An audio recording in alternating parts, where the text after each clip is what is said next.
Whoa, what? Oh my. In Hey, three, now. 2. Oh no, I missed it. No, sorry. I should give you guys more heads up as that's counting down. Yep. You really should. As a seasoned professional, I need like one of those. Yeah. Okay, so let's try that again. In 5, 4.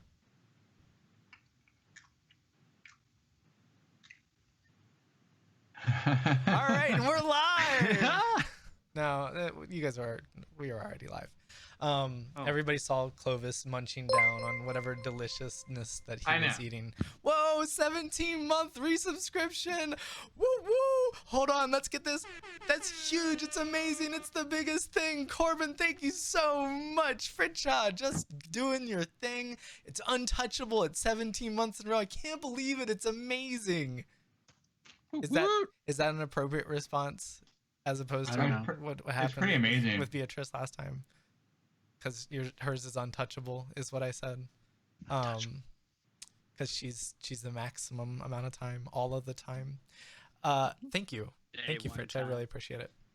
Actually, I think that you did that earlier today, didn't you? And you just had the subscription announce it kind of thing. Maybe. Yeah, I just clicked the announce option. I didn't actually do it at this moment. So I just looking for credit, looking for the call out. I was guessing that it was. I didn't know who it was, but I had happened to check to see if I was going to make it for a payout this month, and because of if you were the one that did it today, you were the one that put me over the mark to get another payout. So thank you if that was you. Might have been. And if it wasn't you, thank you to whoever it was that would so generously and kindly subscribed. That was really awesome of you. Since it clearly wasn't Fritz, because I'm sure you would be taking credit for it if it was. I don't believe it was me. Well, either way, thanks for subscribing for 17 months. I think it's awesome. Awesome for your wallet. Yeah, no, we're killing it on Twitch, and we haven't got DMCA'd because we don't play any music. Which is great, and they haven't hit me with the Dr. Disrespect ban, so I'm loving life. But nobody's. What did he do? Why did he get banned? Nobody knows. He doesn't even know yet. Yeah, according to his story, he does not know. So that means he did something real bad. Well, he knows. There's a lot of speculation, and he super knows. Well, no, so. I'm gonna say on his final stream, there was a moment where he kind of he broke character, which is it's not, I guess it happens, but it's not super duper common.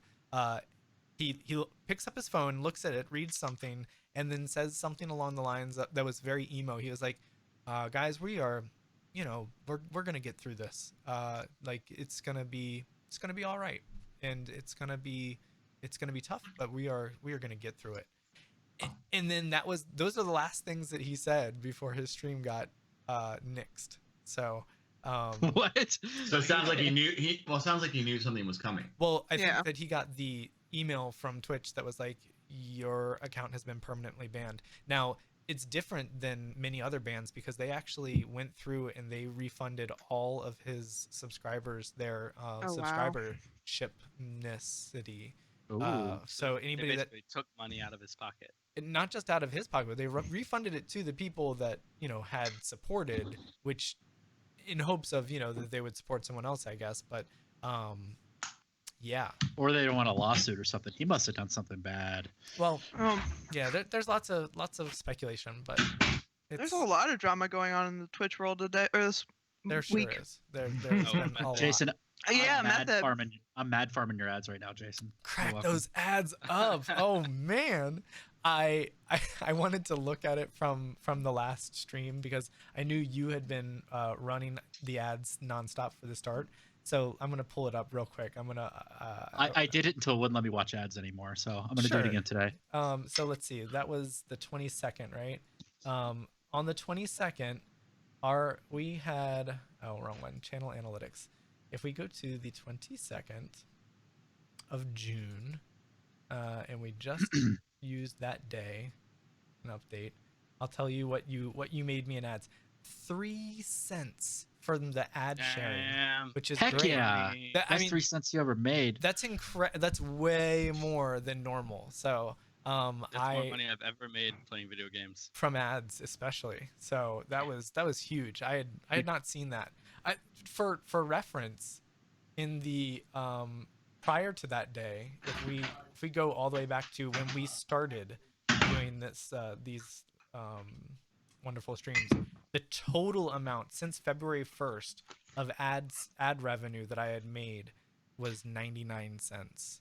Woo! So, Rich. I mean, in one day, big Wow. money. We're balling. And I didn't even run a pre-roll ad, so it was just free money. I'll take it. Anything that Twitch is willing to give me, I will happily take. So yeah, I very much appreciate you watching ads and interacting with their ads. And one of these days, you're gonna get a 100-bit ad, and it's gonna make me so happy. I got a 75 with you last week. 75 ain't bad. We'll take it. But I think 100 is hitting the jackpot. That's their max. So Working on it, man. I'm gonna do it. And the next thing I'm gonna have to get you to do is actually doing the survey. There's a monthly survey that they send out, and they essentially give out $5 to anybody that does the survey. Up to, I think I've seen a $10 survey from them. I'll do surveys. So. I love surveys. I've Yeah, never seen a survey by them. You have to sign up for it. It's a separate service. And All right, I'm up my ad limit. What did I get you? I got you 50 bits. 50 bitty. We'll take it. Take that to the bank. So yeah, but I'll get you all on the surveys thing. It's really unobtrusive. They usually take, wow, thank you so much, 50 bits. Whee! That's 50 cents. That's I'll drink to that, but it's just Starbucks cold brew that I'll drink to it. Trying to keep my mind. I need to get some ice, unfortunately. In a good place. Oh, and the Angry Orchard. Very nice. I'm glad that you're enjoying a adult beverage there, Spangle Luxxi. You guys saw some seriously dark stuff happen there in the last episode, and we're gonna have to reconcile all that. So it's good to get your drank on. I think you need it. I'm sure you're wrestling with the horrors of the devil. Wrestling your inner devil. Demons. No, it's very specifically a devil. Like, again, devils follow rules. This is the same thing. No, I don't know. I'm pretty sure this weekend you said demon. That's not canon. That was off stream, and you can't prove anything. There was a witness, Anthony. You heard it. You trust him? You trust him? Yeah. I'm just eating my cookies here. I don't know anything. I may have corrected myself, actually. I don't remember because there's no actual account of it. I don't know that it happened. Did anybody do anything fun this weekend? I got to see 2 out of our 5 of the players here. Thank you guys for coming up and enjoying Solomon's first birthday. It was really wonderful. Oh. Yeah, the baby is Little 1, Solly. and he's so 1. Actually, he's been teething lately, we think, or we know he's been teething, but it's affected his sleeping, so it's been a little bit different than normal, which is less fun because we've had like 6 months of really, really great sleep from him, and he's kind of he's woken up twice in this last few days, so he's starting his terrible 2s at 1, I think, is what it is. Except that he's like the nicest, best baby ever. Whoa, your other children are gonna watch this and they're gonna feel jealous. They're gonna know. I don't think that they're gonna watch it. So, it's unlikely. I mean, maybe eventually. They might eventually watch it like later on in their life. Yes, like my dad used to do this, and then this one, and someone's gonna, Sure, but do you think that any of them are gonna have like the tenacity to make it to episode 18 or 19? Like, yeah, it's unlikely. They might start at 18. Maybe. I guess that's when the fun starts anyway.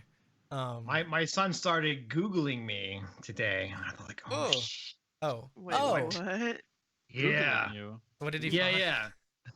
Well, does he think you're doing something? The fact that he didn't like immediately come up to him and say, "What the?" means he didn't find anything good, So. I was slow on that, but it's there. It's a PG-13 stream. I'm not gonna say. I want to say. I'm very proud of you because we would have to give you the old ban hammer. Well, should be. It's impressive. I'm really, just knowing you, I'm surprised that you've gone this long with only a few minor incidents. Just the one, I think. Maybe, I don't know. Nobody's ever gonna watch it, so it's not a big deal. Especially not my kids. So yeah, it was great. So what did he find, Spangle? I didn't even know the fact that it didn't come to me like with some PTSD, then it could have been too bad. Okay, that's good. We'll count that as a win. I feel like that's a win. That's definitely a win. Public Facebook posts, which have been like pruned to what's the public should see. If you, I think you have to do a bit of a deep dive. You're not friends with him on Facebook, because if he sees how much stuff his dad posts that needs to be fact checked, he'll be so he won't have, you won't have a leg to stand on if he ever like posts something that's not real, because that's kind of your jam. Fake news? Yeah, the fake news. Damn. Did anyone curious? Did anyone hear about the Dungeons and Dragons is rolling out for their thing on races? Yeah, there's no more evil races. Yeah, they are going to be. I feel like it's kind of lazy writing. So they during the last what was it, 2 weekends ago, last weekend, when they had D&D live, they had lots of panels, and a couple of them were dedicated to kind of the black gamers and how they feel, and the way that they're how D&D affects their life, and what role it plays. And they went over very much in depth kind of the feeling of like, what drow kind of represent and what orcs represent, and it was very enlightening to watch, and I was really happy to be able to kind of like get their perspective and hear it. And it was interesting because Driz is like my favorite fantasy character of all time, and I just never, I never kind of thought about him in the way that they were speaking about it, and yeah, so I'm all for it. Like I don't, coming from like playing EQ, it's always been a weird like idea of these evil races versus the good races, or the neutral races, and that all of a type of people would be categorized in one way, shape, or form, and identifiable by the color of their skin is it's a difficult one to wrestle with once you start thinking about it. And I think it was easy for me in the very first time I heard the argument to be like, you know what, it's a fantasy world, and it's not, what's the harm there? Like, also you're missing all this nuance about like dark elf culture and the matriarchy and this and that, and but then like hearing from another person's point of view that was not my own and didn't suffer from abhorrent like privilege soaked like everything, I had to like open my ears and actually listen, and it was very helpful to hear that even in this fantasy setting, in a game that people really love and use as their escapism, that it's not easy for black people to escape what is these tropes that are put in place, and these like deep-seated racist things that are prevalent, and even in the games that they play for escapism. So kudos to Wizards of the Coast for addressing it. It's been something they've been talking about for a long time, and I think that now is a perfect time for action, and it shows that they're listening. So I hope that they do it elegantly, and they don't muck it up. So I don't think so. I think I agree with Anne on like just before it was like lazy story writing, to be honest. I think it could have, you could do it so easily. Yeah. And does this mean now, though, like, are we not allowed to call them drow bags anymore? Oh. No, they're still gonna be drow. Like, that's, I don't think that there's anything, like, you can have a human ROW bag. Like, that's not, I don't think that that's an issue. You guys can refrain from using the words if you so feel inclined. But yeah, it was more a play on the first letter being D for drow as a D bag. So that was, because it kind of sounds like tea bag. which is always kind of like left over and gross because a tea's in a cup, right? Like a tiefling. Yeah. Oh, like a tiefling. Yeah. Also, tieflings are on the chopping block as far as their background and story and automatic hate. Thank you so much for all. I can't even do the math there, Beatrice. What is I? Because you didn't 55. you didn't put it all together. 55. What did you do? I'm counting little cupcakes and then little crying hearts. And then a 1. And then a single one, and then also corgis. I think I'm not sure. A hamster. It's corgi. Okay. And then a unicorn and a rainbow heart, and then a regular heart. Very nice. Yeah. Well, so that's a unicorn. Okay. All that stuff. That's a unicorn. Okay. Yeah. What? It's all very confusing to me. I don't understand this whole Twitch thing. What is that? Oh, my ad locks off. Keep going. There you go. Time to. Yeah, it told me to wait a minute before I could look at more ads. Yep. Looks like that was about 5 minutes. Yeah. It me a minute. And then you can get another ad. Sounds good. Heck yeah. I'm not complaining. So yeah, we're going to see some cool changes to the game we enjoy playing. There's also a new adventure coming out, which takes place in Icewind Dale, which is exciting because that's where the Driz books start, and that's a fun little setting where the environment is harsh like Canada, and it's trying to kill them always. And also there are giants just like Canada. So I think that it'll be a fun place. Canada. Yeah. Well, so Canada. I guess I'm just not in the age group that thinks that this is a bad thing, but I didn't know that there's so many people that like hate on Canada's healthcare system. That look at it like, oh, I'd very much rather be in the United States. And I was like, what? Why? Really? I don't understand that. Because that's what Fox News tells me. Well, these were not Fox Newsers. Not to politicize our D&D game, but it was Oh no. It was very interesting to me to hear the specific person that said it say it. I was like, huh, really? All right. I mean, the real complaints I've heard have been like kind of similar to my experience with the NHS over in England, and that is like your basic level care. Like it can be a little bit glossed over. You're kind of like run through the doctor.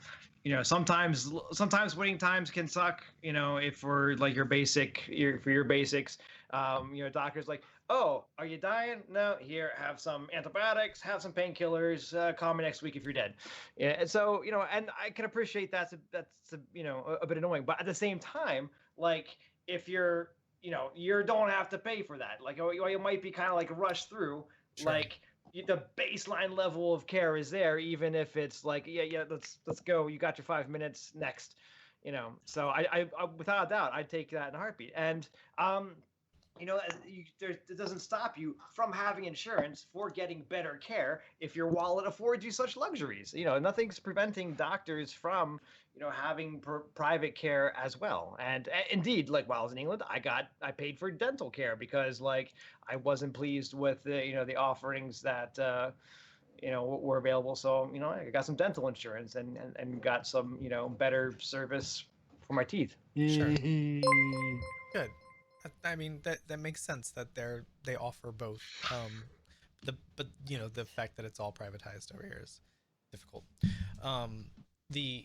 But yeah, that was part of their qualm. Also, the wait, like apparently, I guess their anecdotal evidence from friends who live in Canada was that it was likely that you could to make an appointment, you'd have to be waiting many months sometimes before you would be able to do your well visit or whatever it was. So like you couldn't call up and book something in a week or a couple days. In their experience, it was you were waiting many moons before you got your stuff. So I don't know. I talked to other friends who live in Canada and they've been like that have lived here and they've been like, no, it's fine. Everything's good. We get the care we need. They also get like a year off from the maternity and paternity leave, and it's crazy. So and their jobs are guaranteed when they're done, and it's very cool. Those things sound nice. Yeah, those sound great. Sold. I'll take it. Take I have 2. a question. Yes. When you level up, do you get all your spell slots back? We're gonna say no on that. You will get your if you got new spells, then those spells will be readily available. Like, I won't make you take a percentage of your what your spells were. Like, if you had 0% of your level 2 spells and you get 2 new spell slots for level 2, you don't have 0. You'll have those 2 new ones. Or if you got level 3 spells or anything like that, you have the spell slots, the spells that you have. But all right. But you're not full. Go ahead. But no, go ahead, Beatrice. What's I up? was just saying I have to go AFK because my dog is being annoying. Bitches. Okay, so you might just want a treat. No, this is not a treat one. I'm sorry, I'll be right back. Give Truly lots of love. She's gone. She didn't hear. All right, good. Whew. Yeah, I've never heard you say that before. It was more of like a. I didn't really mean it. Okay. So by that I mean like give her away to some suckers that. Okay. Yeah. They'll take care of her. Yeah. Oh, really? You were so far away. Yeah, we gave our dog away to Anthony and Courtney. That was. Thanks, guys. You really helped us out. That was a jab at us. Yeah. Not a jab. You guys did a really nice thing. You helped out an animal. I think that's kind of dumb. Yeah. So I guess we should probably wait till court before we do recap. But she knows what happened. She was there. Does she want to do the recap? Ask her that, and then. Yeah, I'll go run out. You know what? Have her come back in, and we'll get a 2-sentence recap. Okay, you want me to do that? We're taking odds. I didn't know if she would want to. She probably That's why I asked.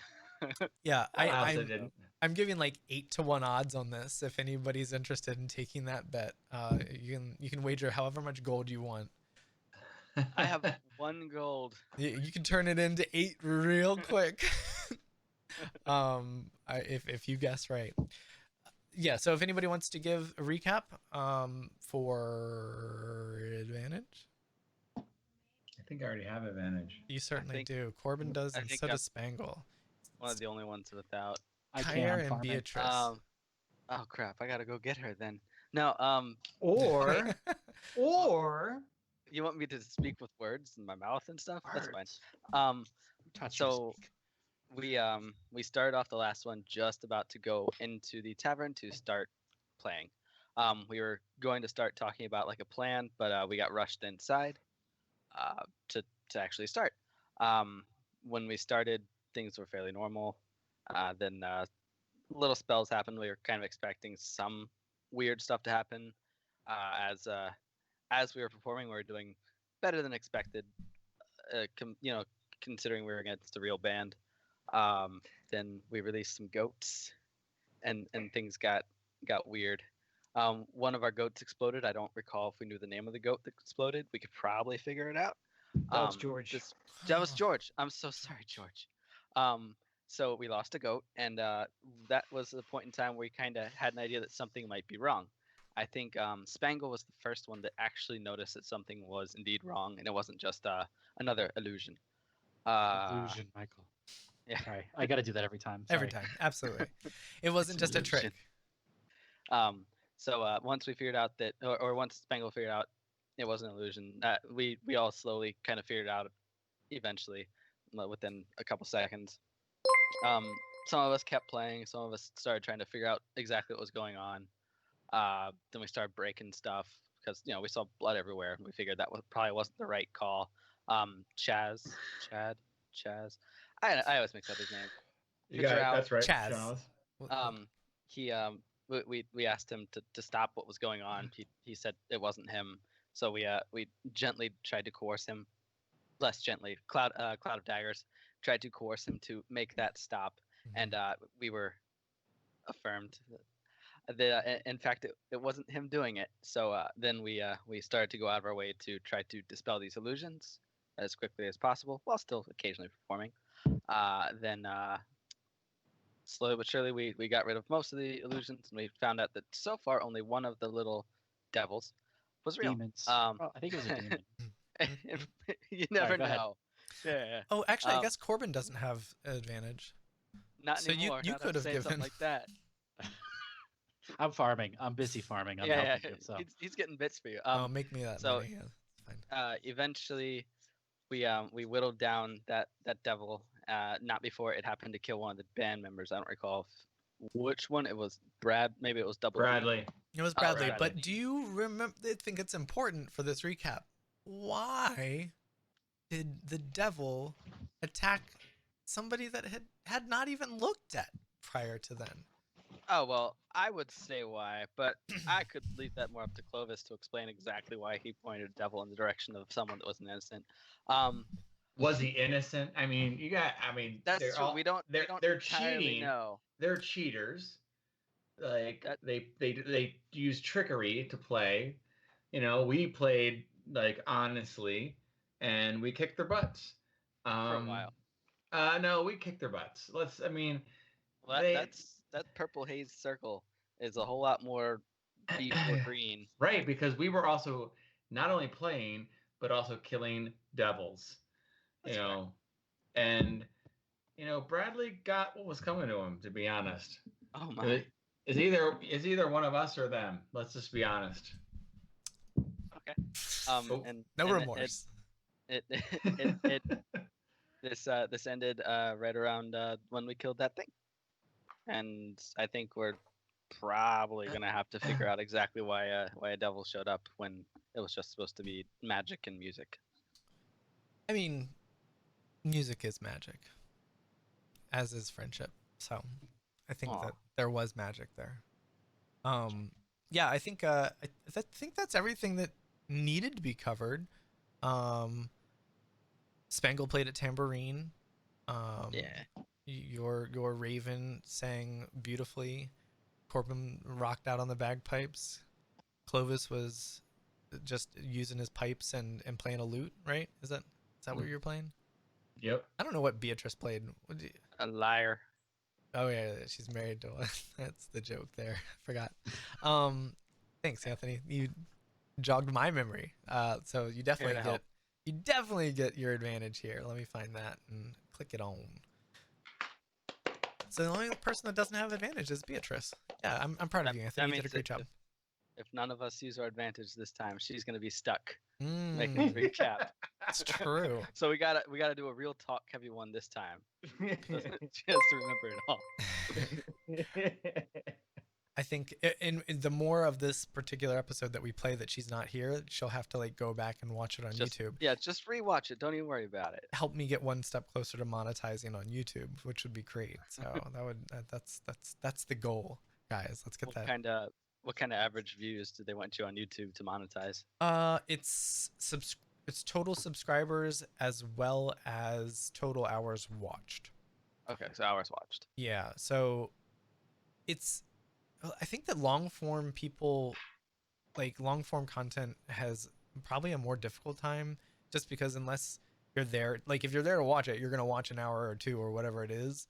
But most people don't just stumble on people. Yeah, you're not gonna get the random person that is like, hey, check out this, look at this one. It's only 2 hours long. But if you have 20, 30-second videos, people will watch those, and they will watch them to completion, and then they get higher recommended in the algorithm, and YouTube kicks them out for more people to watch, and that's the way that works. So it's very smart. It's all really smart. So does that mean you're gonna be breaking up all your episodes into like 30 clips at a time? Yeah, 30-second clips. That's how we play D&D. That's the most entertaining way to play D&D. See how much you can do in 30 seconds. Actually, welcome back. Yeah, we've already got from today we have almost 70 episodes on YouTube. So we're pretty much set. Content king. Look at you. I'll release them once every hour. Once every 15 minutes. Yeah. I just have a nice little backlog, so give the people what they want. D&D. Hey guys. Let me tell you about Blue Apron. Yeah, exactly. Blue Apron.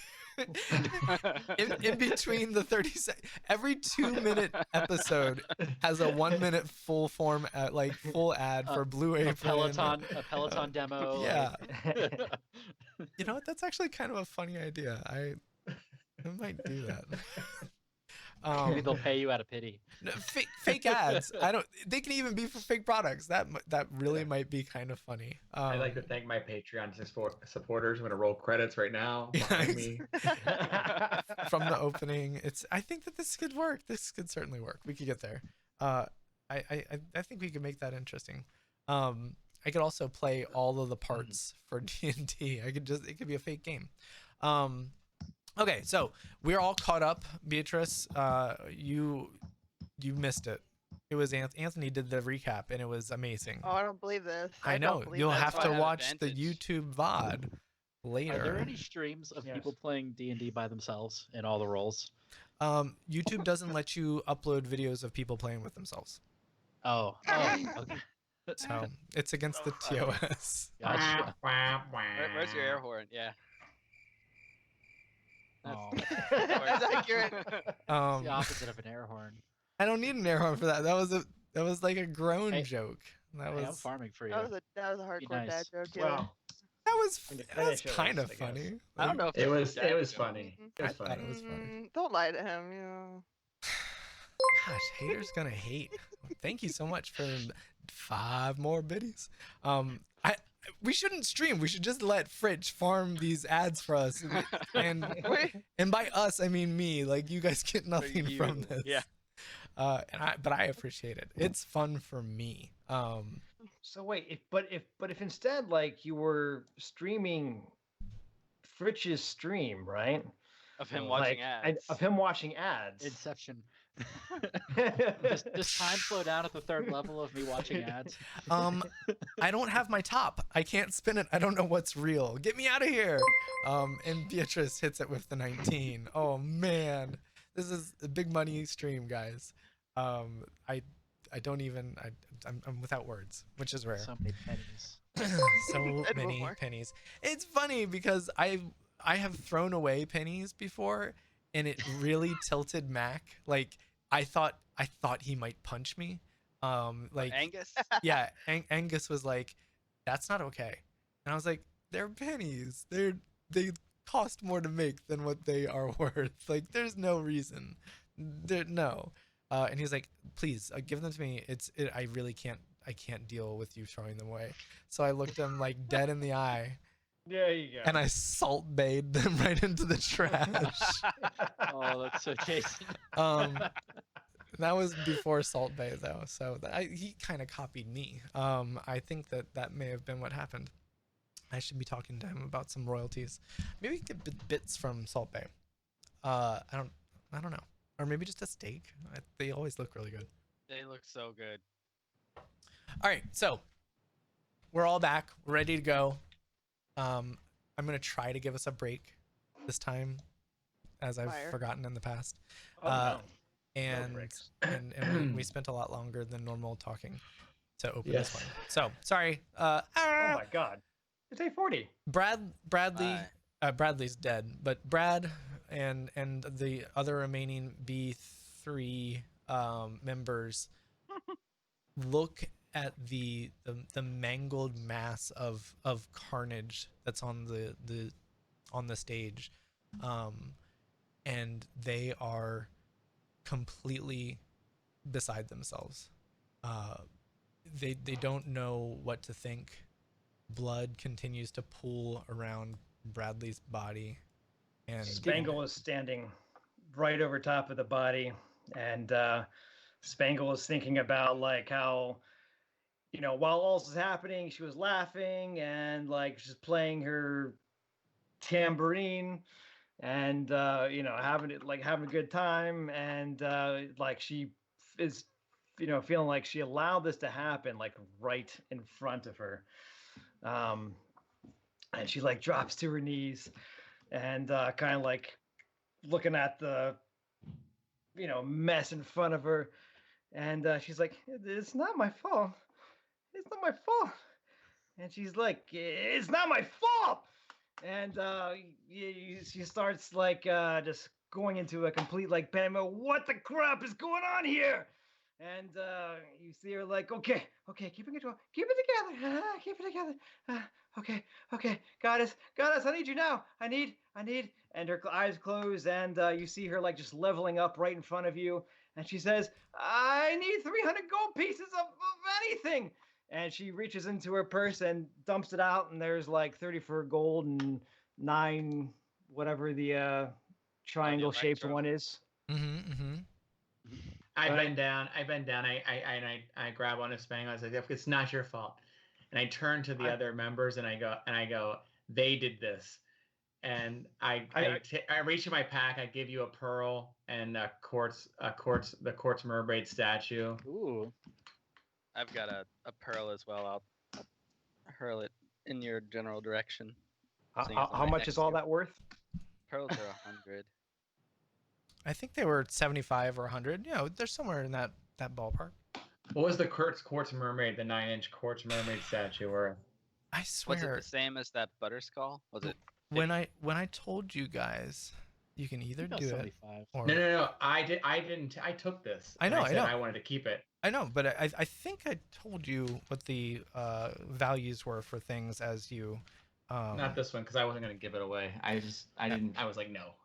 Okay. I don't even need to know the cost. Let's see. That one was from when we were at the ship. Most of our the stuff coast. Is from the ship. Yeah. Right. The Tower of Storms. The 9-inch tall blue quartz statuette of a mermaid was 75 gold pieces. The 6 pearls, of which you had, are indeed 100 gold pieces each. And those are the things that you just mentioned. So I just gave you $175, 175 gold. So a pearl and pearls. So an Anthony, a Kair pearl, a Clovis pearl, the statuette, and the 30 gold from Spangle. Yep. Okay. You've got your monies. You've got your 300 in order. Spangle says, I can make this right. I can make this right. Make it right. And Spangle casts Revivify, which consumes all that gold stuff on this hunk of flesh, which died within the last minute in front of me. Yeah, and I did go back and watch the VOD, and it did indeed die within the minute. If you're jumping right to it, if you were going to take any amount of time, I was going to say, I don't know, it maybe be a little bit old. So as you finish your cast of the spell, you see 2 pearls float into the air along with the statue and all of the gold pieces that have been thrown out. There happen to be like 5 gold pieces that are on the floor, as well as all the triangle ones. I think that's Electrum is probably what you're talking about. And they raise into the air, and this beam of light comes shining down from above, and it hits the swirling objects in the air and passes directly through them, and they glow, and they're reflecting light in all kinds of different ways. Everything, like the pearls reflect as much as they can of the luminescence, and the statuette refracts all kinds of light against the walls, and this beautiful bright white light beams down onto Bradley's body, and the blood is still there on the ground, but the wounds begin to stitch back together, and you see that the blood is no longer pouring out from all these open barbs that had been in his body, and the barbs are getting pushed out of his skin slowly, and his skin continues to stitch back and back and back, and once his body is back and fully formed, he's still not breathing, but he a good like 10 seconds of nothing happening. The light goes out, and then just in the moment after the light goes out, it's almost as though the light like goes back into his mouth, and then he gives a cough, and he has breath, and he's laying there, his eyes open, and he takes his what feels like the first breath of his life, a new life that he's been given, and he is back and conscious. As I'm down there, I still am like seething at these cheating band members, and also that they like, they didn't really care. They kept playing on even after Bradley died, and I just like dip my fingers in the blood and paint them like to take it under like a football player, and I take my lute out. And I walk right up to Brad, like the biggest one, and I just whack him in the face. Just whack him right across the face with my lute as hard as I can. Give me an attack roll. All right. I'll give you an attack roll. And as I do this, no matter what, I'm not gonna kill him with a lute. Oh. How many casts of Revivify do you have, Spangle? Do we have enough money for this? I don't have it as a weapon, so I just rolled an 18. See it. Yeah, I'm just waiting for it to pop up here. Oh, you know what? Yeah, it says your connection to the server has been interrupted. I got that too. I have it, me too. I have it as well. Roll 20's eating it. You might have to check your status. I'll reload. I click refresh. It seems to be better. I'm refreshing as well, so everybody can see the nice white background here. That was the light that hit him. It was. Hey DM, I have a question. Has anyone ended the Battle of the Bands? Has anyone called it to a close, or is it still technically ongoing? You want to start rocking out? Yeah, I kind of want to finish this color in the sphere. I'm about to. No, I mean, they're one person short. They told us we needed 4. I'll tell you how that resolves in just a second. Okay. It's recalculating. It's not splines. loading for me. I'm back in. It's taking a while. It's just taking a while. Okay. I think everybody's refreshing who's on it. So, but it's fine when you get back. Roll 20 just was like. So to answer your question about the Battle of the Bands, as Bradley begins to regain his consciousness and find his whereabouts, you said you rolled an 18 for your hit. Yeah, I can re-roll, but I trust you. It's okay. You crack your lute over his face, like something straight out of like a metal. Like you're smashing your guitar, and it just right. That's what I'm trying to do. But it's way more. It's really violent, especially considering the circumstances. He looks confused, caught off guard, and everybody from the band, the roadies, and you can notice from the back, Toblin, everyone recoils, and he has his hands up to his face, blood pouring out of his nose, and he's why did you do that? What did we do to you? And I go, you bastards! There's devils around. You keep playing. You have cheating rings on. And I turn back and I say in the most menacing tone I can. I point right at Chaz, and I said, "I'm coming for you, Chaz." And I'm like, this. I'm so disappointed in you. I take my poster out and I just rip it in half. I say, this is a sham. I say, before is a sham. But 3 was a sham, and now that you got before again because of this guy, Spangle, it's the only reason. I said, I just can't even. And I start menacingly walking back to Chaz, and I'd like to roll an intimidation roll to see if I frighten him with that, like, speech. Sure. Of course, I forgot that. Yep, there we go. Chaz still has those herbs in his pocket, so he should theoretically still be goated up. By goated up. It's all goated up. Yo, dog, he's straight goating. That's intimidating. You got a plus 10? More than just Chaz. The entire room is frightened. You see Toblin looking back and forth, as though looking for something else. Looking around for just guidance on what to do. Hermione is furiously jotting things down, but keeps looking back to you in fear that there might be something that you're going to fly off the handle even more. And he knows. I gave him that ring that Bradley had that they all like used to cheat with. So the Bradley takes his as you can start to advance on Chaz, the globe that has been keeping track for the entirety of the Battle of the Bands begins to glow. It begins to collapse in on itself. It clears the color, and then outside of that, it pops a bright green color and says, "Winners B4." And they right across the screen is like, it's very inappropriately like flashing and bringing all this attention that the band battle has concluded and is over. You see Chaz looking around, confused, and he's looking for an egress. He's very concerned that you are advancing on him after just assaulting Brad. And I see this green thing. I intensify my run, and I'm going to dive over this, like, whatever this is, this panel, like, and just Superman dive over him, like, and like, try whatever, try to like pin him down because I want answers. Sure. Yeah. Go ahead and make an athletics check.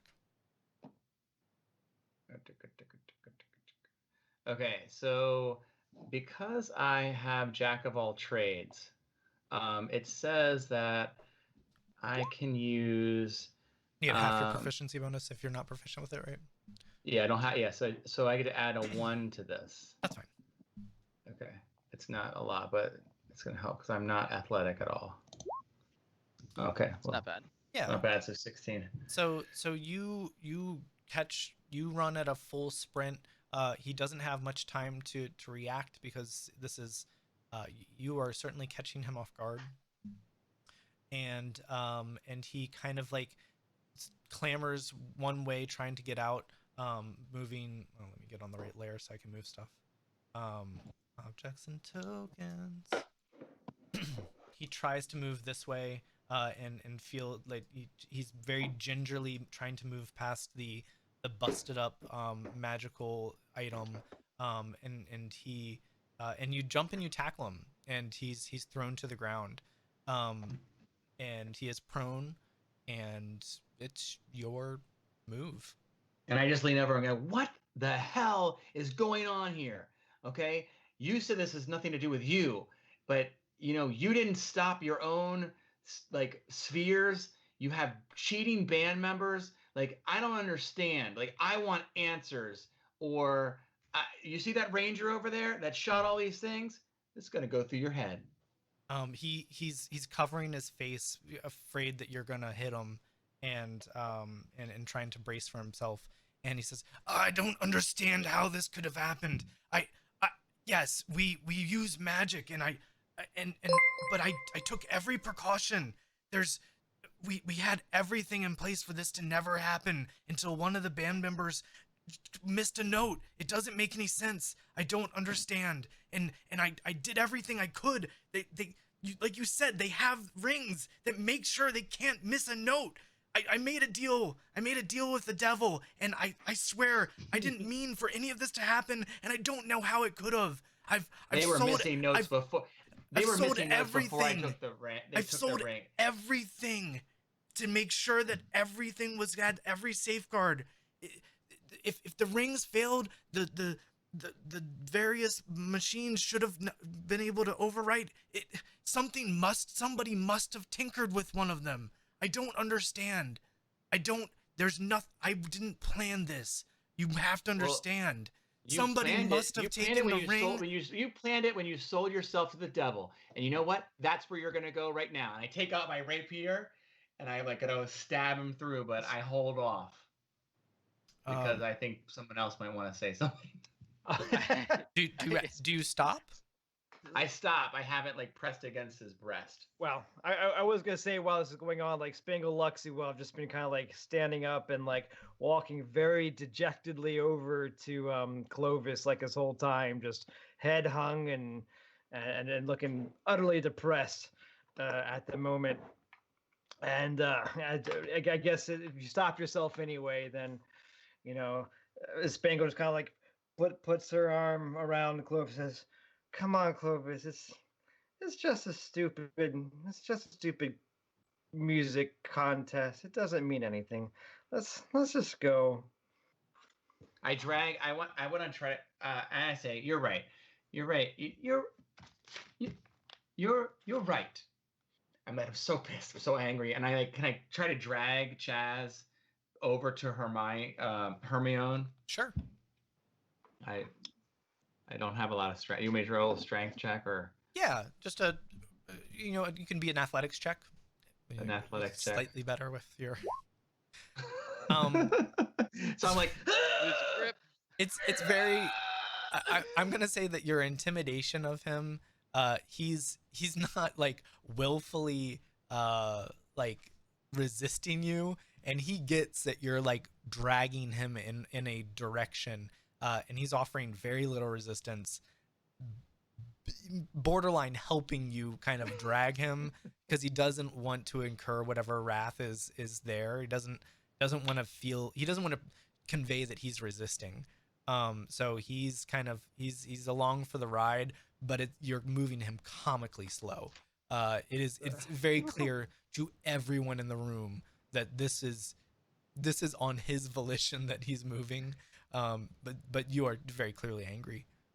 So when I get over there, I say to Hermione, I say, "You want to write something real for the Floating Stones? You want to write how this manager sold himself to devils to make this band that can't even play, like, miss notes and then blame things on like missing rings and stuff. Like, this is unbelievable, and they have put people in jeopardy. And thanks to us." You want to write something great. Thanks to this group of people, Purple Haze, like, who can actually play an instrument that won't summon devils, like why don't you write something that like really shows like that this Chaz can't be trusted in music and endangers people's lives. And who knows if these holograms that people were brought in, if they're not harmed. Like, I want answers, but so you're the reporter. I'm going to turn him over to you. But when you're done with them, you tell him I'm coming for him. Oh, I'm quite certain he has heard everything you said, but I will write an account of what has happened here today. It has been quite interesting and not your typical battle of the bands, that's for sure. I don't know quite what to think of it, but I will certainly write the truth. And the world will know. Those that haven't seen already, they are in for a treat. And he kind of like sits down at the table with Chaz to kind of take a statement, I guess. And I tell Chaz, I say, I'm gonna read this thing, and I promise you, I will find you if you aren't honest. And then I get back up on stage and I said, "Who wants to play some music?" Like, because I know there's still some other people in here. Anybody else? And I'm gonna be like, "Toblin, this one's for you, buddy." And a total change in persona, total change. Like, I'm super, and I still shoot a really bad look at like Bradley, who's probably bleeding, and like the blood that I have on my face is, and I really put it on heavy. So like, but I'm gonna play like a jovial song, like one with like. Not quite as like it's gonna be a Celtic song, not quite as like Danny Boy, but it's gonna be peppy, like a little Irish jig. Okay, give me a performance check. Yeah, you play the heck out of it. It's very jovial. And I turn to the band. I tell them, "Corbin, come on, join in with your bagpipes." He tries, but it is not good because that's a nat 1. You caught me off guard. I didn't play very well. It seems like he did not catch you off guard. I didn't get my lungs filled enough to really do anything good there. Sorry. You got to count him in there, Clovis. You got to give him a 5, 6, 5, 6, 7, 8. I'm sorry, Corbin. We'll try again. In the verse, you'll come back in the chorus. You as you're playing, various roadies are going up to the band members to look at them and care to their wounds. Brad is bleeding profusely, and adding to the pile or the pool of blood left from Bradley's death prior to revivification. And they are being ushered off the stage, and the band, the people that were here for the show, you see Hermione and Chaz talking, and, from the side, and Chaz takes out his wand and his microphone wand magical thing, and waves it in their direction, and dismisses the crowd of people. They all vanish without a trace, and all that's left is the blood of, what was the goat's name? What did we say? George. George the goat. So sad. I worked that into my song, like George the I don't goat. know. George About the his goat.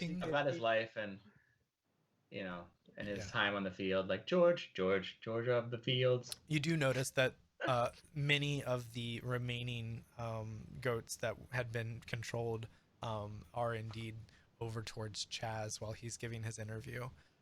So they're kind of like nipping at the herbs, and really making it quite a scene. The Tolbin walks over to the stage and says, excuse me, Clovis. I don't think now is the time for this. I'm gonna have to ask you to step off the stage. And I'm like, there's not time. There's no death. I don't understand, Tolbin. What's your problem? The way you're acting is, I don't think anybody ever expected it to go like this, and I don't want to be a part of it. This isn't okay. I agree. Do you hear me? And you see him looking around to everyone in the room. He says, I want out. I'm done with this. And he says, please, I'd like you to leave the stage. Fine, but I want a refund. You don't have to leave the inn. But okay. I'm asking that you don't perform right now. And he soberly walks back to the somberly walks back to the bar. Spangle is slouched on the on the stage, just like very, very glum, and she got just loud enough for like Tolbin here. She says, just go, Tolbin, just go. Nobody's holding you. Just go. And Tolbin he nods, and just kind of turns his back and busies himself with things that are behind the bar. You get the feeling that he's off in the, just with his back turned, and he's crying about everything that's happened, and about the way that Clovis has acted, and the things that have transpired. That Clovis acted. Well, just his life. The things that happened here. So you hear Brad with 2 Ds mutter something under his breath, and as they're walking off the stage. I point to them. I stopped playing. I point to them. I said, no. I said, you see this? Clean it up. He looks at you with just absolute disgust in his eyes, and he said, you're supposed to be heroes. People look up to people with power, and people look up to people like you, and what you did was disgusting. I hope you can sleep at night. Oh, I can, because people looked up to you, but you knew that you had a chance to bring devils into this world. And I turned to him, and I look at so menacingly. I said, if you don't clean this up, you won't ever sleep. because you'll know I'll be coming for you. He shrugs his shoulders and puts his arm around his the other band members, and they start to walk off. All right, I'm gonna cast Major Image. I'm gonna cast a fire spell. Like I'm just gonna make it look like there's fire all around them, so they can't walk away. Okay. Spangle from over in front of the corner. Oh, I'm sorry. You finished, Mr. DM. No. What do they have to do for? They have to roll a DC save on investigation against a 15. A 15, jeez. 1, 2, 3, and 4. The only one that recognizes that this is indeed a illusion is Brandon, the elf. And he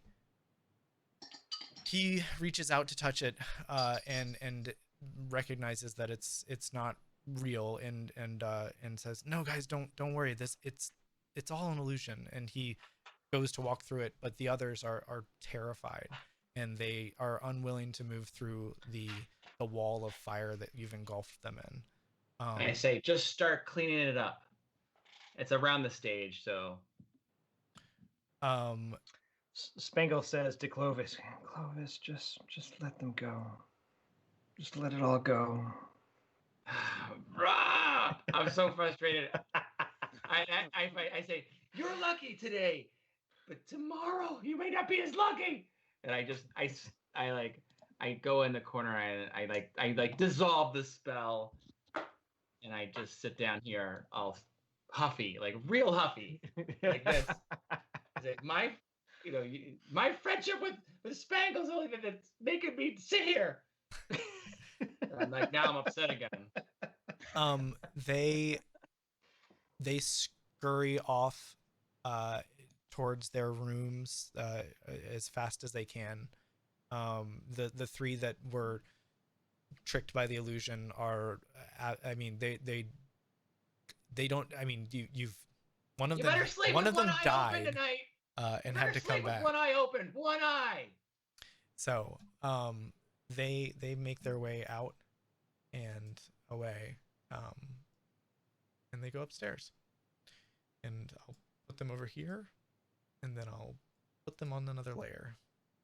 And then I get up and I just move over to sit next to I sit across from Chaz to make sure, like, to listen in on like what his statements are.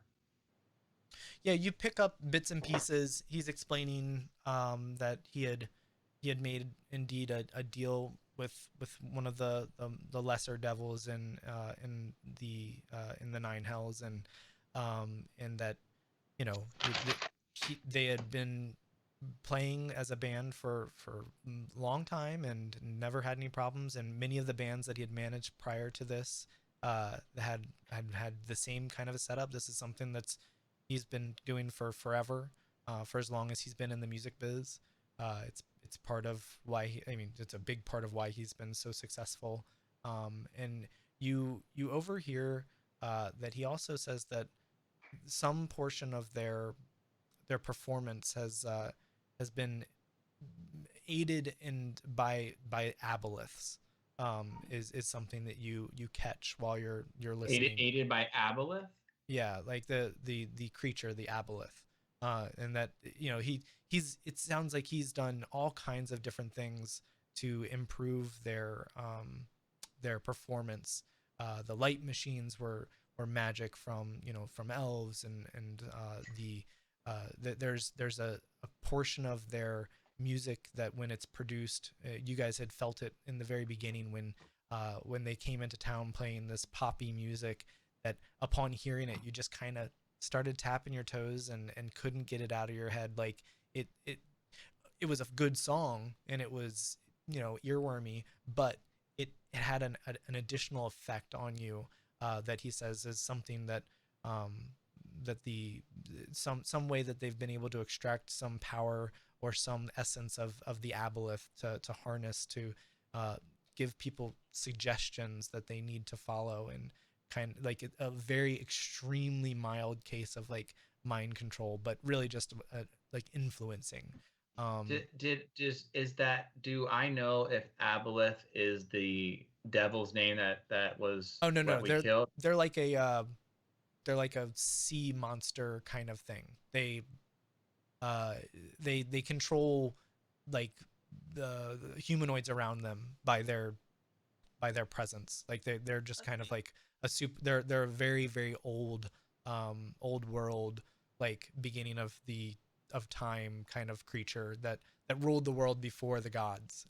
They were like very very powerful, and they've been kind of like they're few and far between, but when you kind of come up across one of their layers, it's very clear they have lots of minions and those that are dedicate their lives to them, whether willingly or unwillingly. But they're very powerful old beings. Like okay, that's good to know. I was just like, I didn't know what. Do I get the sense that Chaz, the devil that's on the stage, is the one that he sold his soul to? You could ask him. Or did he sell? So is the devil that you sold your soul to the one on the stage, or is it Asmodeus? Did you sell your soul to the true devil? No, it wasn't either of them. I don't know. He didn't give me a name. He was just a powerful monster that promised me fame and fortune, and all that I had to give up was my soul. That was one of his minions, I'm sure, and I'm sure that he would have done anything he could to get his master here, but you stopped him. You saved a lot of lives, and I'm sorry that I messed things up, but you've never messed anything up in your life? Oh, I'm a mess. I'm a huge mess. But luckily, see that person over there? That's why I'm not such a mess, because I want to kill you right now. But before you leave, and you're doing the right thing right now, you're going to take that wand out of your pocket. You're going to lay it on the table, because you and I both don't deserve that wand. That goes to my friend. And if you don't take it out of the pocket, I will kill you. I'm happy to give it up. It's not anything. It's a microphone. It's it doesn't do anything special if it's not with me. This is part of my deal. I got magic items. I got infused with power from the devil, and you can have it. It's yours. And he throws it on the table, and says, I think I'm done in this business. You've ruined my livelihood. I've ruined your livelihood. You sold your soul to a devil. Yeah, and what's it worth now? Well, if I was around when you were going to do that, I would have said, that's not a good idea. And he looks at you with shame in his eyes, and he just shakes his head and looks down at the table. I'll be coming around to get all your magical items, because this will not happen again. He looks up at you and he laughs, and he's like, you don't get it, do you? Oh no, I know. I have to sell my soul to a devil. It's all crap. You can take it all now. None of it's worth anything. I'm done. He can come and collect at any time. It's just a matter of time, and these things won't work. He gave me these things. Take them. They're yours. Great. You've got some trinkets. They can remind you of that time that you convinced a devil to kill someone. Have fun with them. That's going to be great. Or I convinced a devil not to kill my friends, because I don't let devils kill my friends. You brought the devil here. And luckily, my friends can revive people, as you see. So, you know what? You're right. I'm sure you're going to be way better with them than I am. You can twist the story any way you want, but you're wrong. I'm not saying I was right.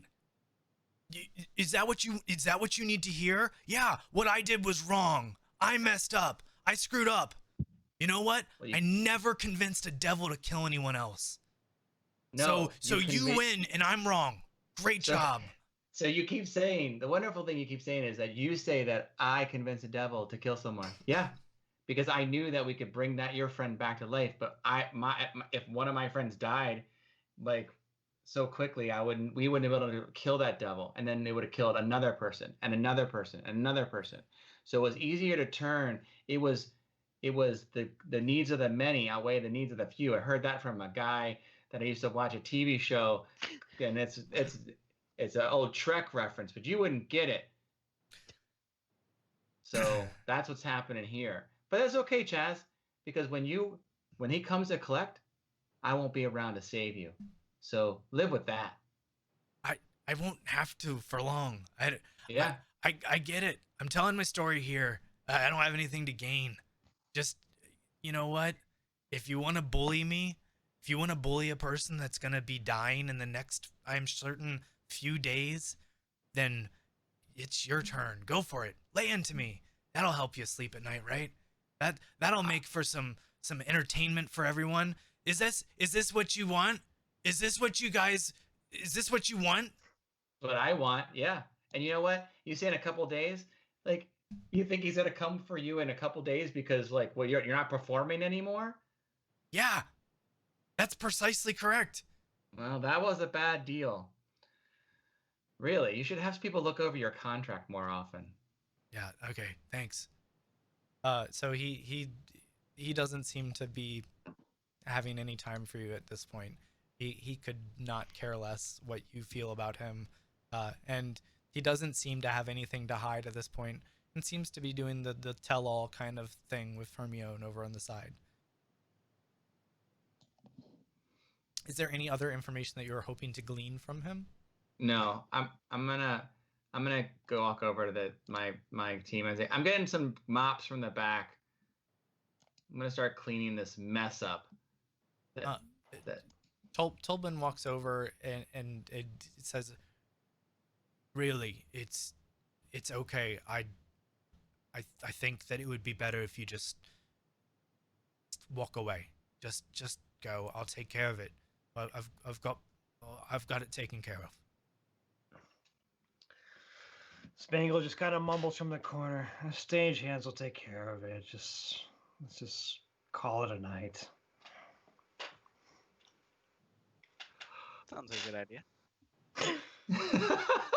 Never felt like such a bad guy before for defeating evil. God. Beatrice, Chaz is in the business of spinning information. So let him talk any way he wants. We defeated evil, and we did it in an unprecedented way, But you know what? We did it, and we did save people. Well, because I think weren't there like two girls at this table, or two other humans? Yeah, the south table actually. There were two hooded figures. They seem to have left. They don't seem to be there anymore. Running away was probably the right call for non-fighters. Well, in fact, I'm tuckered out. You had kind of lost track of them as the kind of the craziness had started to ensue. Okay. So I walk over to Spangle, and I kind of just help her up the stairs to like her room. She's just like completely dejected, like dragging her feet every step of the way. You did a good thing today, Spangle. Don't let anyone take that away from you. She says, "I made it right in the end. So do you go to your room, Spangle? Yeah. She kind of just schmoozes her way to the room. Okay. Slorping. Slurping. Are the others going to their room? I tuck her in. I leave because I know she paid for her own room, and I come back down, and I'm just gonna sit at this table until Chaz leaves. Okay. What about you other three? Are you going back to your room? Yeah, I think I just give up. Just go upstairs. I'm all dejected. Okay. Follow So suit. and Kair? You know what? I actually I want to go over to Chaz and ask him if he knows how the particular devil will try to collect the soul. I actually might want to try to help him not die, since we just kind of more or less ended his life. So if there's a way for us to make that Or not saved happen, other people. yeah, Tomato, tomato. if that's how you want to say it. But yeah, if so I'd like to ask him if there's anything we can do to prevent this creature from collecting his soul, or if he just like poofs. He, he's like, I don't know the specifics of it. I I know that my life is forfeit, and there's nothing that can stop him now. He's been kept at bay, and devils they follow a code. You can make a deal, and if you uphold your end, they adhere to it. They don't collect early, and I've failed to uphold my end of the deal. And I just go, yeah, you did. Go away. So he ignores that, but he continues talking to you, and he says, I don't think there's anything that you can do for me, but I appreciate it, and I appreciate what you did to save the roadie. Um, there's certainly some heroism in your group, and I'm sure that that'll make my its way gosh. through. And you know Well, what? damn. You're giving people hope. So thank you. And he just kind of is you see him just willing to die, to be dead. He knows that his life is forfeit at this point. You can see it in his eyes. He's actually kind of confused at why it hasn't happened yet, as though like, he expected it to be instant as soon as his pact was broken, but something seems to be, holding it at bay for the time being. Like there's something that's holding it back and hasn't quite killed him yet. Gotcha. All right. Well, I guess I'll turn in as well. Oh, don't have any other ideas.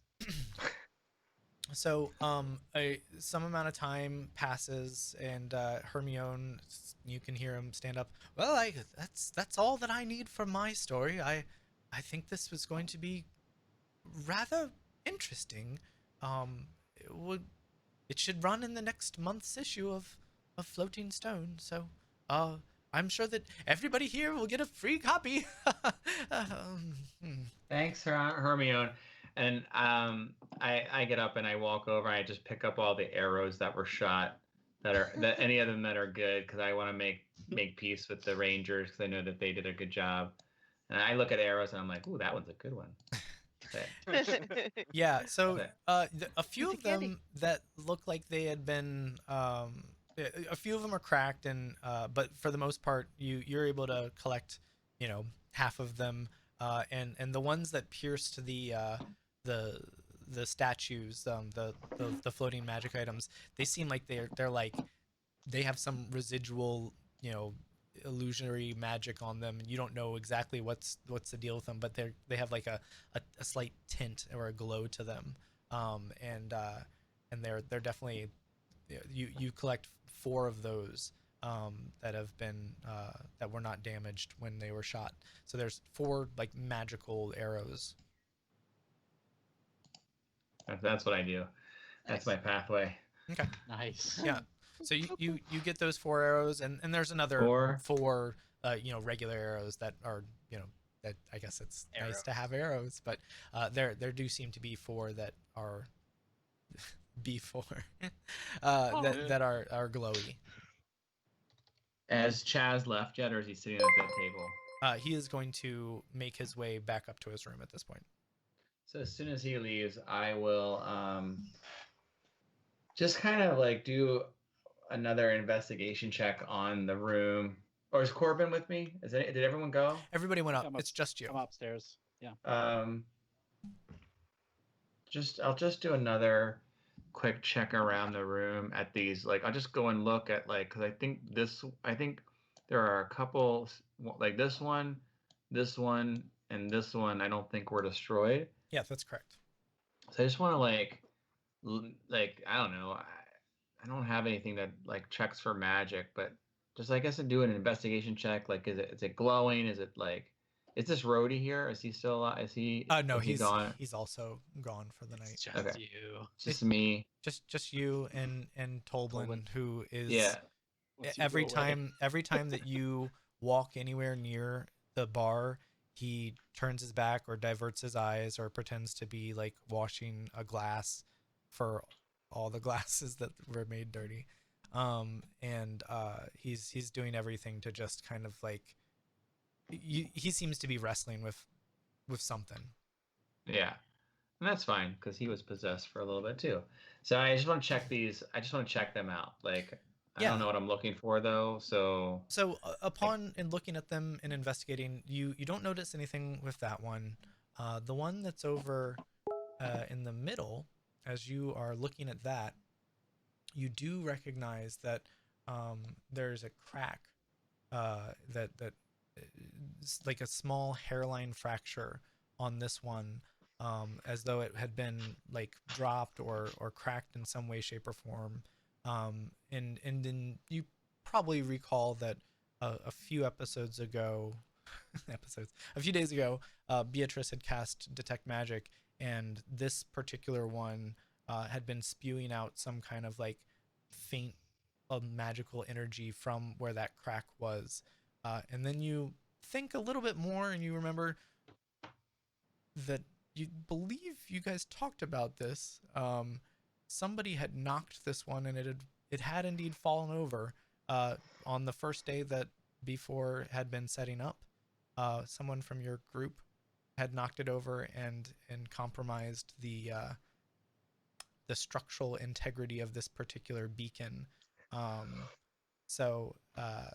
This one, it does indeed seem as though it is broken in some way, shape, or form. And what about this one over here? Perfectly intact. So I just take this one with me up to the room where up to the room where I don't know where everyone else is, where sure. Beatrice and Corbin and Kaya are staying. Okay. Yeah. So you guys are back up in your room, and you've got this magical thing. There's no Chaz does not seem to respond when you take it, when you move it out of where it is. Did he leave that? Did he leave his wand and stuff on the table? Yeah. I take that too. The wand. Sure.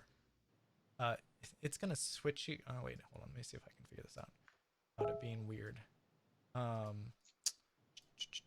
Just gonna get you back on the Phandalin map. I'm just gonna write broken wand. Yeah, go ahead. That's fine. It's so you have that. You have the pedestal, broken orb. The orb, yeah. And it is. Oh, it's a lot of noise from the Hangouts. So they are in your possession. What do you want to do with them? I walk up and are you guys sleeping or what's happening? Kaya, are you asleep? Not anymore. What's up? Thanks. Good. Okay. All right. So first I have these magical arrows. Corbin, here are yours, and I throw them against the wall. And I Beatrice, here are yours, and I give her 2 arrows that are, I guess, magical. There's some kind of magic I don't know on them. The ones that you guys, yes, I guess so. I'm not very, and I don't know. You have the detect magic spell, and then I give you back 2 more arrows. Your other arrows were broken, so keep track of those because I don't know. They might be nice. And then I walk over and sit down because I know Kaya is probably like sitting crisscross applesauce. So I walk over and I say, Kaya, like, I say, I drop it on your lap. I sit down with you, and I'm like, look at this thing. This is the orb that looks like there's a hairline crack in it. I don't know, like, and I think this is the one that Beatrice knew that was leaking some kind of energy. Okay. I could certainly ask my patron if might know anything about it. She'll write something about it in my book. I'll find and then here's a swan. This is Chaz's wand, and I just don't think he should have it. Didn't he say it was useless? Why do we need this now? And I'm stretching because I'm still tired. Somebody woke us up. Yeah. Okay. I don't listen. It's probably useless, but Chaz is a liar. You know, you're gonna trust someone that sold his soul to a devil. Like, would you sell your soul to a devil? No, I don't think. If I told you I sold my soul to a devil, would you guys trust me? Depends. I don't know. Sometimes people do it without knowing. I've seen you go a little crazy without selling your soul to a devil. So exactly. Can you imagine what would happen if I sold my soul to a devil? And then I unroll my bed mat and I go to sleep. Oh God. Glad you can sleep. So as you close your eyes, you drift off into dreamland, and on this evening, go ahead and roll a 20, just a straight up d20. All of us? No, just Clovis. What? Oh, you know what? Actually, just Kair, not just Clovis. All right. So just yeah, Kair. just Kair. Yeah. 5. You know what? Because Court's not going to do the recap anyways. I'll use my advantage. Well, wait a minute. Before you use your advantage, before you use your advantage, this is not a check. So like a 1 through 20 could mean anything. You know what I mean? Oh, that's true. It could be It could just be something. It could you're just having a dream. So you might meet a unicorn. Like you never know. Like what's going to happen. That's true. It could be totally random. That's fine. I won't. I don't know. I'm just you can. No, you've got a good point. I'm kind of scared of that yellow card. This could be anything. I don't want to step out and be like oh no, like too much like up here like meta gameplay. But like I want you to do what you want to do. But I don't know. That's just my thought. No, I think that's the right call to not do it. Okay. So you, as you are all asleep in the night, not keeping watch on anything. We're in an inn. Locked doors. I'm just kidding.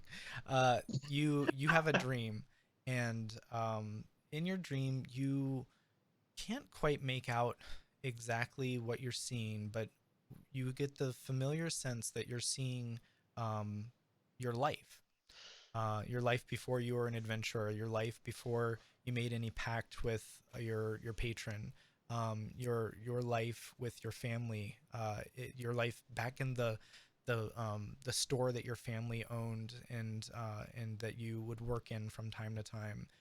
The moment where you realized you had powers and you figured out that you could halt someone and with your mere words, like your discovery of magic. But in your memory of it, everything is very, very fuzzy.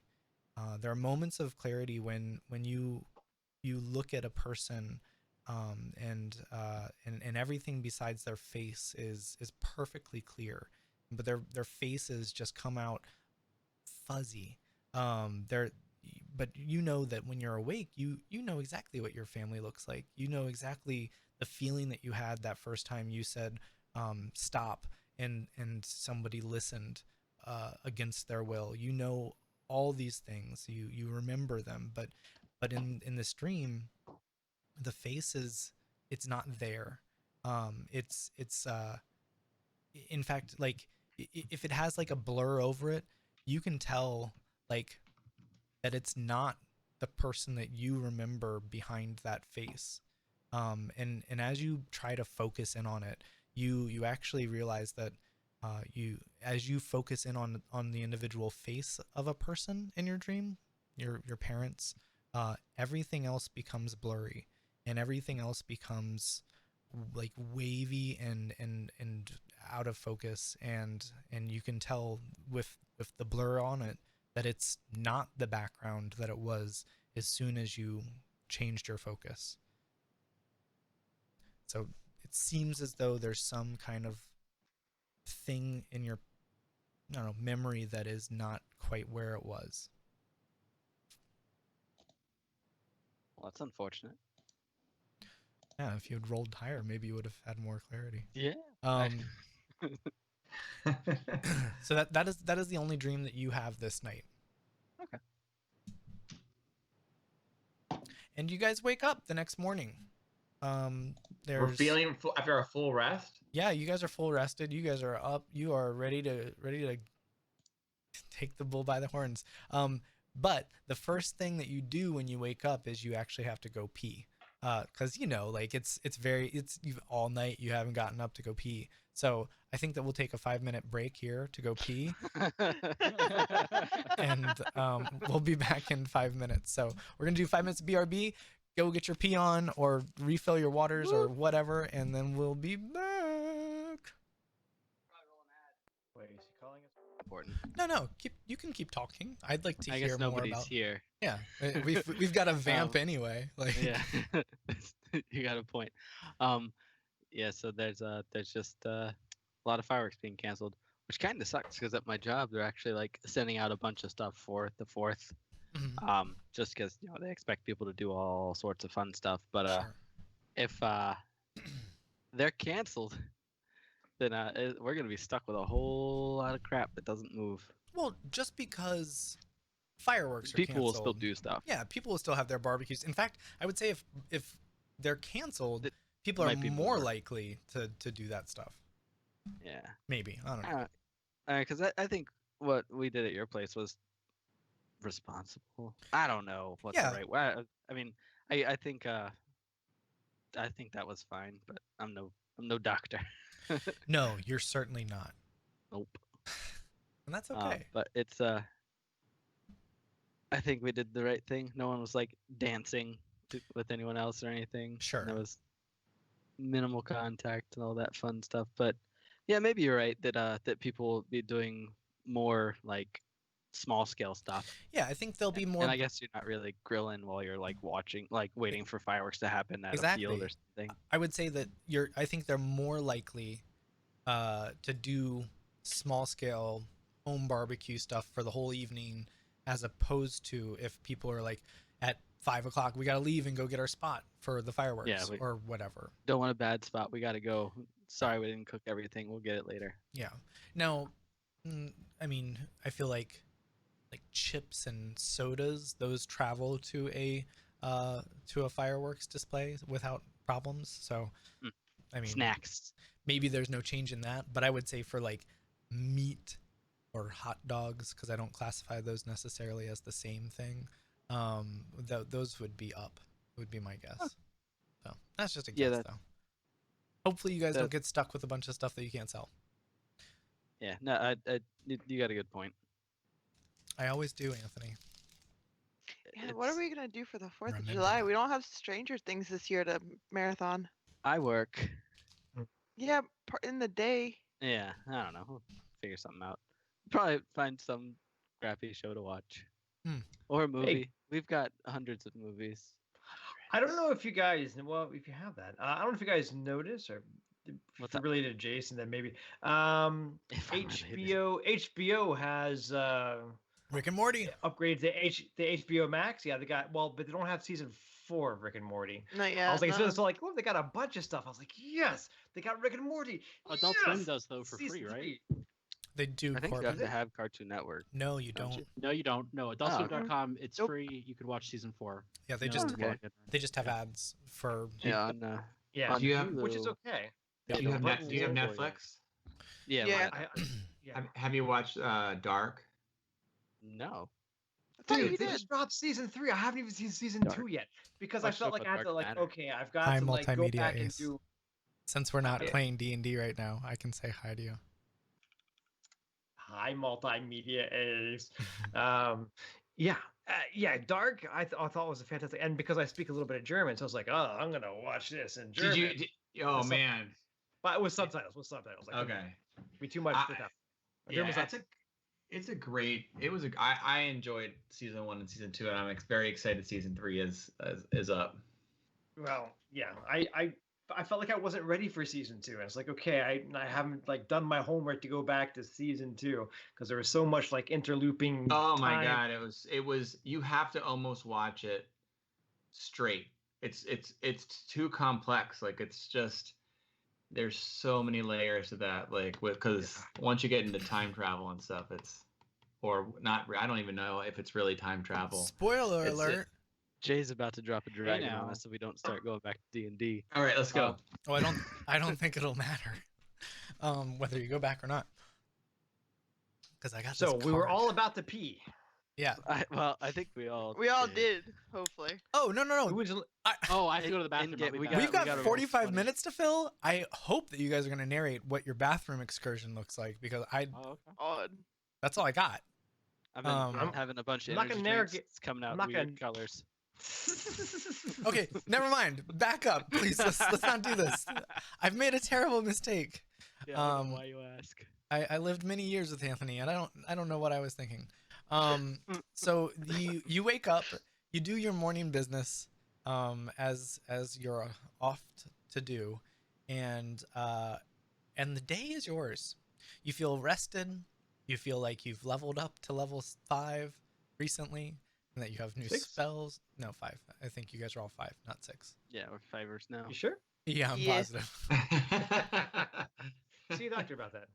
You basic. So you guys are level 5. And it's a normal everyday morning in Newfoundland, in this poor provincial town.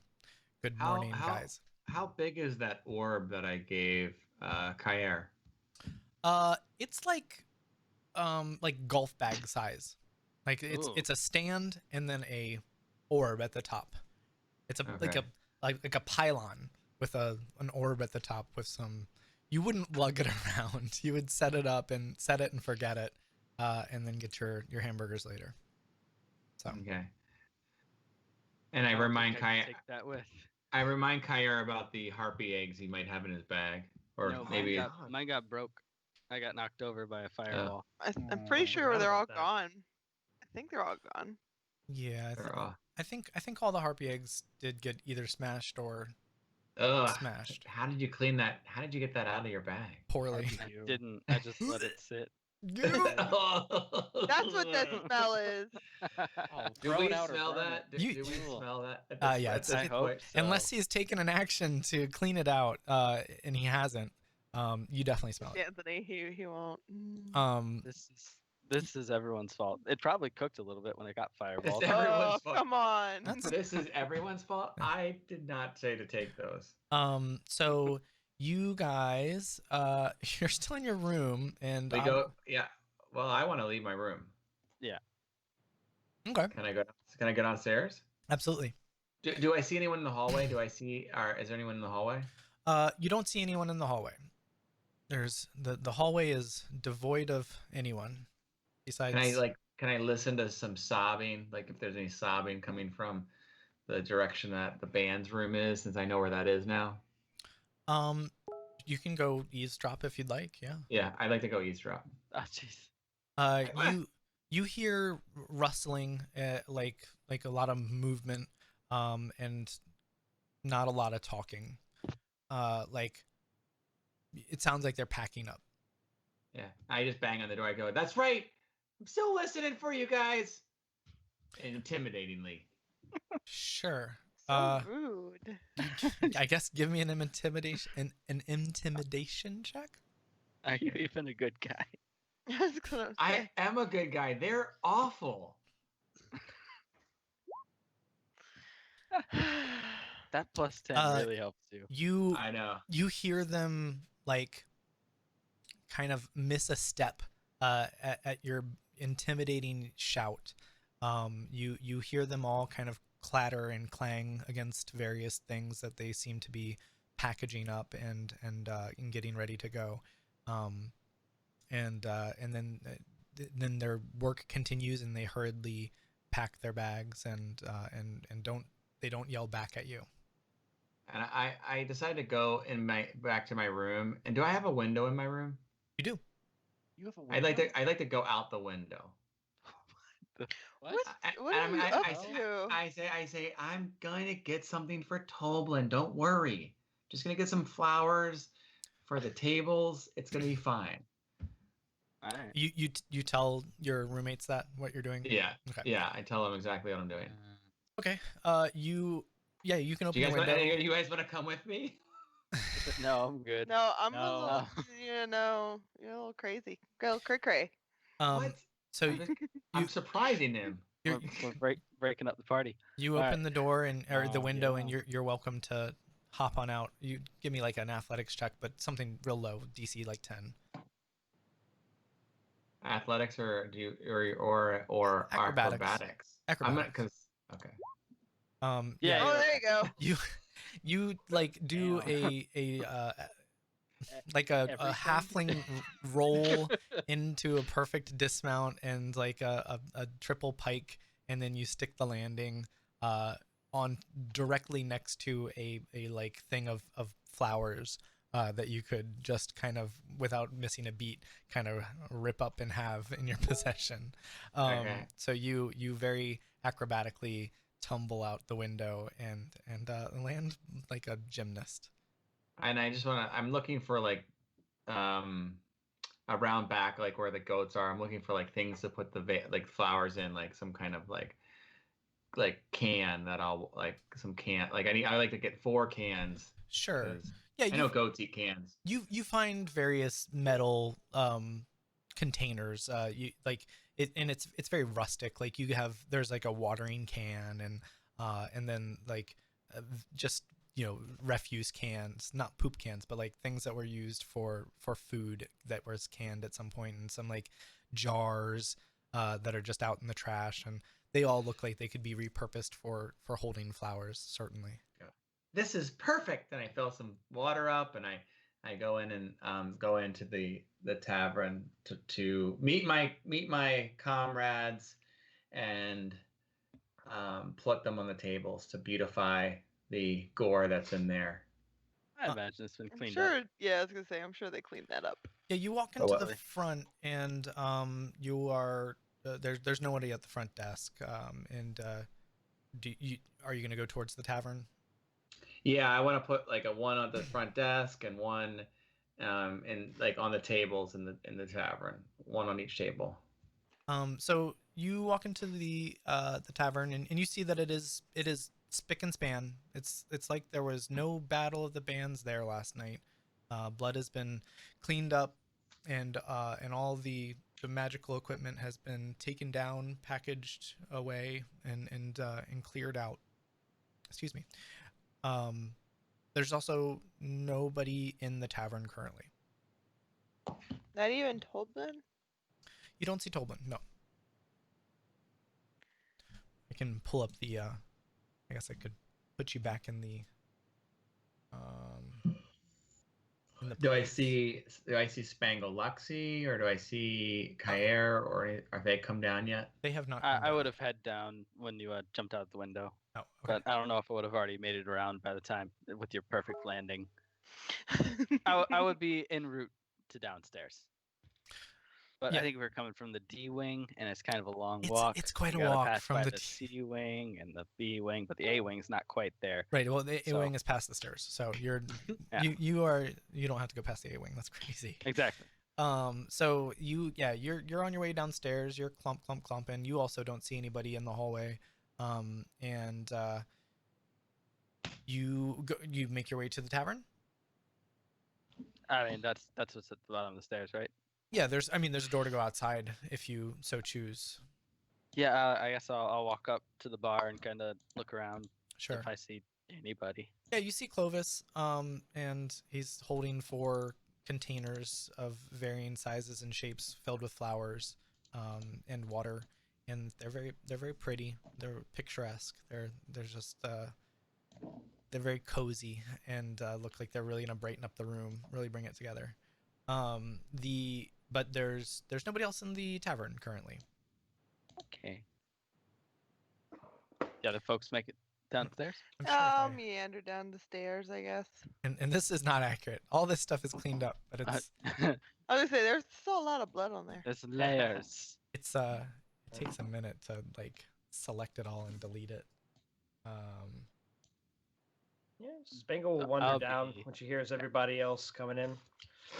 And when Spangle comes down, she looks like she's hungover, even though she wasn't drinking. And she's like, Tolbin? Tolbin? Yeah, Tolbin? Nobody responds. Or he does not respond. Just deleting all this blood and fire and does it look like is there a fire still going, or has anything been set out in the morning, like the coffee or anything like that? Continental breakfast, you know. Yeah, buffet. There's coffee behind the bar that looks like it was brewed this morning, and you smell the you smell coffee brewing, and it's just kind of out on the bar. You're welcome to help yourself to it. I'm sure that, I mean, Tolbin had at some point said that food is, you guys don't have to pay for it because you had done so much good and you'd been such great heroes. So I think he might take this back right now. Yeah. Well, then he'll take gold just like everyone else. Spangle mutters under her breath. She just says, "Good for you, Tolbin. Good for you." And grabs herself some coffee and heads in the kitchen to grab herself, I don't know, a great big old pile of breakfast. She's like, "Do you guys want anything?" Yes, please and thank you. So whatever. Sure, if you're gonna get it. Yeah. Yeah, I'll take food. So are you going back in the kitchen to make some food? Yeah. Sure. Yeah, well, do you need help, Spangle? Food. She's like, yeah, of course. I don't know anything about what goes on in kitchens. She's just like piling on like cold sausages and bread and whatever doesn't need cooking. That's what she's grabbing from the kitchen. Gotcha. So you're not making any omelets. So yeah, you find various breakfast capable non-prepared food or pre-prepared food. And while you're back there looking around and rooting through all of the various chests and like pantries and whatnot, you do hear somebody back towards the office. Spangle is drinking from the goat's milk bottle straight from the jug. Ew. And you hear somebody say, who is it? Who's there? I'll be out in just a moment. And you hear shuffling of papers and the closing of drawers, and it sounds like somebody's making a big ruckus over in the office. Do we hear this, or just Spangle? Just Spangle. Spangle, somebody pops their head out and says, and they look around left and right and look past you and try to see around the corner and from where they are, and they say, how are you today? Your name?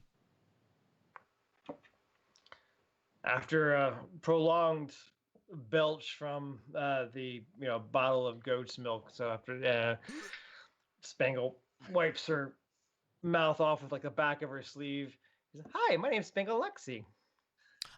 Who are you?" My name is Jared. I will be taking over the Stonehill Inn, as it seems, for the foreseeable future. He says, "Oh, well, welcome to the team, Jared. It's nice to meet you." Yes, it is nice to meet you. He's walking over. He says, "I'm sorry. Do you work in the kitchen here?" She says, "I guess you could say that. We've made ourselves quite at home." And I put the cat back on the goat's milk and put it back into the thing. And continue rooting around the fridge for other crap to eat. Oh, piling stuff onto a plate.